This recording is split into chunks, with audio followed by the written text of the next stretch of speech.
Kasi sa aking sitwasyon, bakit ako nakipaghiwalay noon, hiwalay ako dati bago ako nangasawa.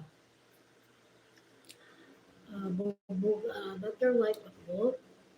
Yung mga anak ko, binubugbog din niya, binubuli niya. Yan, yung asawa ko sa pagmalasing wala sa katinuan. Naisip, ganun siya.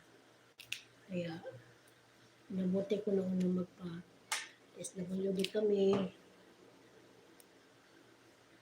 namahan maghiwalay. Ayun, nag-asawa din ang asawa ko ng iba.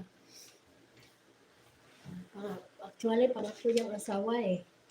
Kasi yung asawa niya, pangalawa, binugbog niya rin, taga-Davao. Buti lang nakatakbo.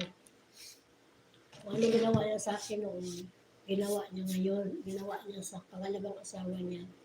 Pero sa third wife niya ngayon,